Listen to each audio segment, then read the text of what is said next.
What is up, everyone? This is Cardfight Destiny here once again with my special guest. Hey, it's me, the guy who does the things. Frost the Blizzard with his... My waifu. Your Ew. waifu. No, my waifu will kick your waifu's ass. Ew. And then make babies delicious. Ibalga is the cockroach. Alright. So... I'll let him autopilot this one. Autopilot, this isn't... Okay, I'm not even going to say anything. Alright.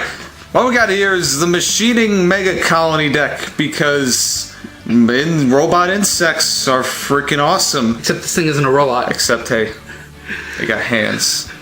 Yeah, alright, so we have literally one option here. One option. Technically two. Shut up, but that's Chris. only come Fighter's Collection. This is Megacolony. I was gonna say Machining almost. Megacolony Battler C. Let me give it a quick zoom and see. Nobody cares what it looks like because it's disgusting. I know. Literally, a card you will not use. Basically, when he boosts and his attack hits, you counterblast one, you put his ass into the soul, and you stun something. Paralyze. Oh yeah, paralyze. Oh yeah, paralyze. Insert paralyzer. Anyway, but what's it called? So literally, you're going to minus a booster for freaking just to stun something. It's really not worth it in my opinion. Other people like to use what's it called? The machining dude. But the machining dude, in my opinion, because you need to stand something in order to get him. His skill is you put him into the soul, and then you stand something. Will pop up somewhere, by the way. And if it says in the text, if you stand something, you give that unit plus 3k. So literally, it's only good if something's rested. In other words, he's good with Stag Beetle. Yeah. And he's good with Warsicle. But the problem with Warsicle is that he eats a counterblast, but he still gets to stand something up. You get to basically recycle your starter into something you rode before. So it's a very smart way of using the new starter, but right now, we don't exactly have Warsicle, so... Well, if you're in Japan, you're good, but if you're in Japan, you have the Mark IIs. Exactly. So, this deck Mega Colonies are going to be a very interesting deck because they have their build now, and then they have Fighters Collection build, and then they have Legion build. Well, we'll get into those later, though. So the deck is going to change, and that's going to be hilarious when it changes. Meanwhile, Cyclomatooth, we'll get to him later. Meanwhile, yes. Well, see, the thing is, I'm not even sure if we're going to keep Cyclomatooth come Legion. Anyway, let's get this boring little stack over here out of the way. Because Bushiroad hates us, we're going to run 4 crits. Because crits. We got this disgusting draw trigger. Fun fact, Megacolony only have 1 draw trigger, and it's not even in their subclan. Fun fact, Megacolony also don't have a Great Researcher. Oh yeah, it's true, actually, I forgot about that. Meanwhile, how long did it take for Royal Paladins to get theirs? Oh, and their Royal Paladin one is a tournament exclusive. We got our 4 heal triggers. Because Mothra. And... It's Mothra, people. Mothra, please. Where are the girls? Don't worry about it. That'd be a weird, like, fetishy subclan. Imagine just moth chicks. No, I was talking about the little girls who usually sing Mothra. And we got your 4 stands. Yes, which can be 16 stands because, you know, Aquaforce clone. Thanks, Bushiroad. I've always wanted to my English is terrible. I've always wanted to run 16 stands in my Megacolony deck. Which makes no sense. That makes perfect sense in Aquaforce. Alright, here's the deal. People like to run at least 8 crits with Megacolony, but I've tried it before, and my luck is horrible. So I literally will have 3 of the. It's nice when you get the crit off, but literally you can utilize stands very easily in this deck by just calling out 1 extra card and attacking with it first, and then attacking with your Vanguard, and then you hit the stand trigger. And then you forget you run stands. Oh, I always forget. See, I always run 8 crits, 4 draws, and then 4 heals. So that's literally all of my decks besides this one. So literally sometimes I'll forget I run stands. Well, not even sometimes, I've kind of burned myself out of it. But in the early stages of the deck, I would forget I ran stands. Alright, now, I know everyone's going to disagree with me because crits win games. Crits make shits, but stands burn hands. So that's the way I see it. Especially in a deck where the Vanguard gets a crit. Running stands is always hilarious. But now we move on to the grade 1s. We're going to run 3 of the dude who should be 7k. Machining Caucasus. Should be 7k, that's what I call him. So boosted attack hits, you stun something for free. You Paralyze. You Paralyze. So it's a fun little thing to just do. Thank you. Yeah, cool. Alright, we got our 3. You remember they used to call these, remember they used to call subclans legions? And then they stopped doing that? Really? Yeah, they used to call subclans like legions, some people. But now, we got 3 subclans, specific 10k attackers. Useless sometimes, useful most of the time. Usually when you're sitting on a certain Vanguard, we'll get to that again later. People usually don't run him in favor of the hand recycler, Machining Locust. But that's a card I'd like to steer away from because they're like, oh, he's just going to be a 7k booster when you have your break ride out. I'm just like, yeah, and the card recycler is going to be a 7k booster for the rest of its life. At least when you break ride, you can move him up or do something. He's a lot more versatile, plus, you know, I don't know. We got our 4 dudes here, which are basically when he's called from to rear guard circle or vanguard circle. If you have a machining in the soul, he gets plus 3k, so he's a 10k booster for the turn, which is always nice. And he's extremely different from his Legion counterpart. Yeah, that is true. Like damn different. Like damn different. He's going to wombo combo very well with Warsicle because it's an on-call ability. You're gonna call Warsicle and you're gonna counterblast. You're gonna call this dude from your soul. And then he's going to get plus 3. And then you're going to use Little B to stand him. That's the plan. It's going to become a 13k booster. Exactly. Which turn 2, if you can do it early enough, if you don't get the break right off. That's a lot. Or if you don't want a 10k booster, you can just call out whatever the fuck you want if you break ride. And now... And then the bane of your existence. The complete bane of my existence. Because this bitch is like $10. I ain't about that life, but I will be eventually. Didn't we get her for really cheap though? Did we? No, we got her for like 10 each. Oh yeah. Yeah. So, $10. In the subclan, not in the subclan. This is going to make you want to rip your teeth out. It's made me want to rip my teeth out for 2 reasons. One, you will deck out with this. Well, if you know how to play the deck, you will deck out because you get such a draw cycle going. But you used it before and decked out without it. I have, but still. Which he has not. Which you still get to figure out how he did that twice. I deck out a lot with this deck sometimes. For no reason. For no reason. And this does not help. Alright, we got this. I'm going to move to 3 perfect guards and then sell these for $1 each. Once you don't, once you're no longer a Jew about it. Shut up, Chris. That's racist. Sorry. That's the other. Oh yeah, that's great 3. Alright. You should tell about the small stack. Shut up. Alright, what we got here? We got our great 2s. We got our 2 machining 12k subclan attackers because he's cool. But we only run 2 of him because we're going to be sitting on the dude for a while. So he's just going to be a 9k beatstick for the moment, which seems kind of redundant because for 1 turn you get a 12k beatstick for the turn, and then he turns into a 9k, so these kind of become the same thing after a turn. Which is funny because this can be a 12k no matter who's on the Vanguard Circle. This needs the subclan, but understandable because this is for 1 turn, this is forever. Yeah, so more stupid things about the game. We got 2 of our call and then stun to something for free. Very useful, should have been 9k. But it was too good to be 9k. No, it's really not. It's just stunning. It's not locking. It's a stun. The reason why is because we got this dumbass thing here too. We got 4 Machining Tarantulas. The reason I run 4 of him is because he's basically your only real ideal ride target for grade 2. You're screwed if you have to ride this, because you're going to get abused. And nothing happens. This is okay because you can attack with your rear guard safely. And it becomes 12k if you had a machining in the soul at the time. Exactly, so you don't need to worry about them getting a trigger in the damage zone, so you can attack safely. And this, you'd never want to ride these things. Again, not so different from his Legionnaire version that we're going to get later on. It looks kick-ass. But the shitty thing is, because, it's just counterblast 1 machining.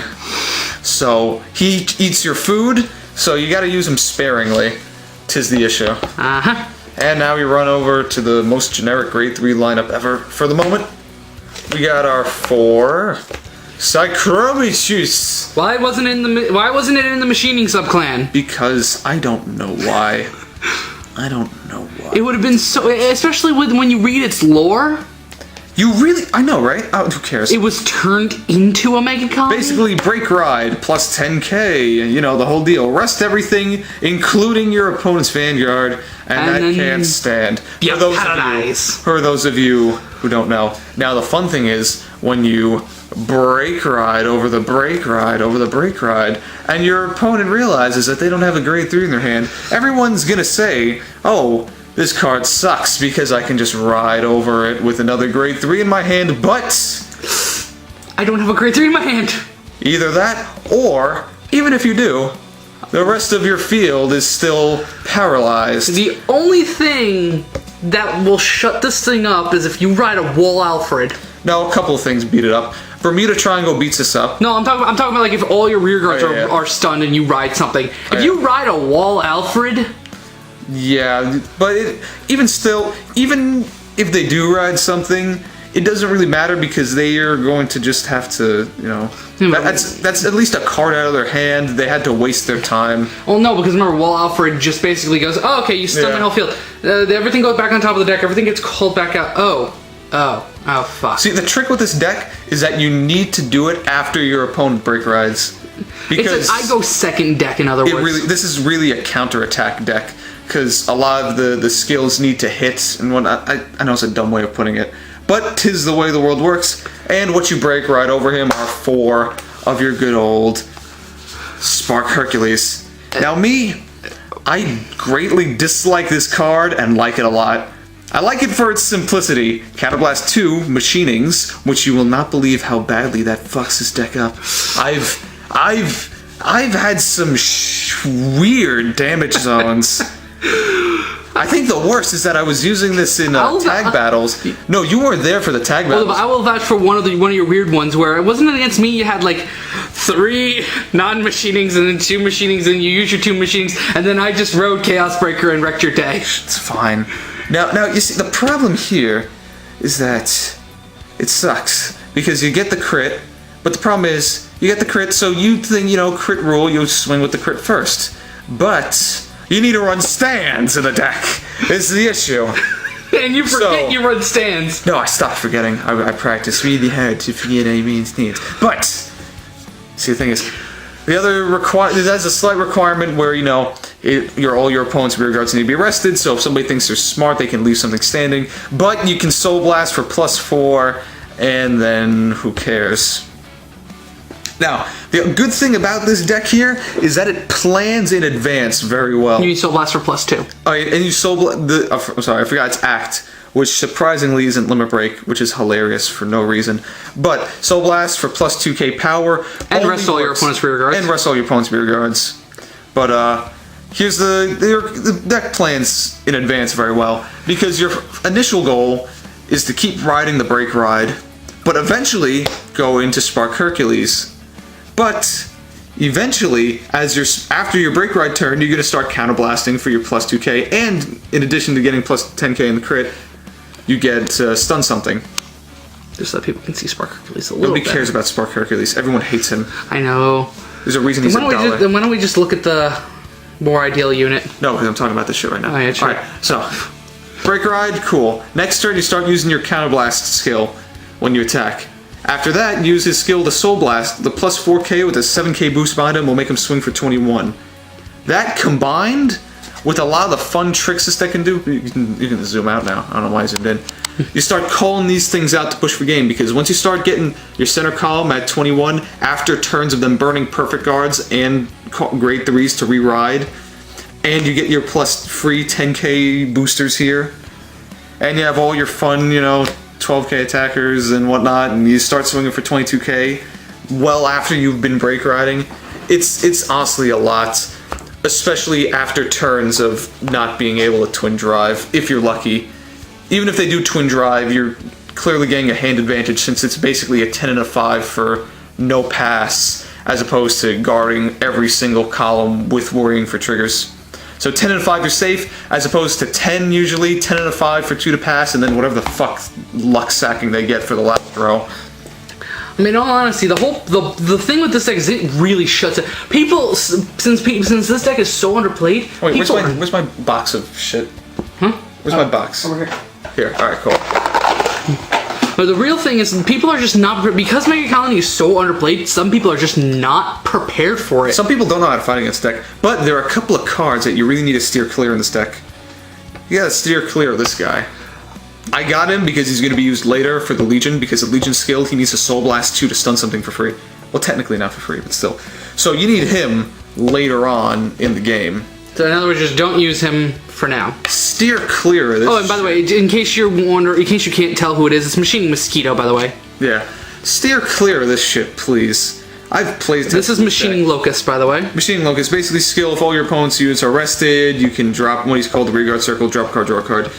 Card recycling does not work in this deck as well as you need to. People say, oh, you know, you just, if it doesn't have Cyclomatooth in its name, discard it and draw. Well, the main thing is because after the godsend of Recycler that was Kersey, everyone keeps thinking card recyclers that aren't Gojo are good, or Airmo. Yeah, the thing is, every card in this deck literally has a use. You wouldn't discard to this, because with your 10k booster, you can swing for a 21k column later in the game, or you're going to need him to ride over. Or use him as fodder for whatever. What else? You're obviously not going to discard Cyclomatooth. Because constantly break riding Cyclomatooth is the most horrible thing in the world to do to your opponent. Literally, your grade 1 light, I guess you could discard this, but even then you could just use as a booster Discard attacker. draw triggers is the only thing you can really do. Draw triggers? And this are your only discard targets. And if you don't have them in your hand, GG. Even this has a use. Even this, you just call it and then you intercept with it. That's a lot more use. Even this is pressure. Discard that shit when you got no counterblast left. But still. Well, no, because that's perfect guard fodder. It is, but I hate doing that because it's hilarious to do and it makes me sad I don't have more perfect guards. Yeah, you run out of counterblasts really quickly in this deck, and it gets you angry that you're playing the deck, but I love it. Overall, though, this deck, it's really good. This deck, it really is. When it gets off, it goes off. It really does, but you can say that about a lot of decks. But honestly, the thing is, this deck is going to get improved come Virus Collection and then come Legion. Given that the Legion skill is a bit gimmicky, I really don't like the gimmicky drive check thing on Vanguard Circle, because I'm more of an act type of guy. Yeah, I know. I mean, if you want that skills. gimmick, you go with frickin' the best one that uses that gimmick, Wild Rush. Fuck Wild Rush. But honestly, but still, even though it is a bit gimmicky, its effect is brutal. For those of you that don't know, drive check something that's on Vanguard Circle when it's in Legion, and your opponent's Vanguard can't stand for like a counterblast or whatever. The boss monster of the deck up top, because we all know this is the boss monster of the deck. Cyclomatooth is the only thing that makes the deck playable. Spark the issue is I can't even think. Honestly, you know what? In Fighters, I could deal with Spark Hercules if we got a Machining Break Ride, though. I know. I really wouldn't mind running Spark Hercules. But with that out of the way, yeah. This is Cardfight Destiny. Alright, it's me, the guy. And we will see you all next time. Peace.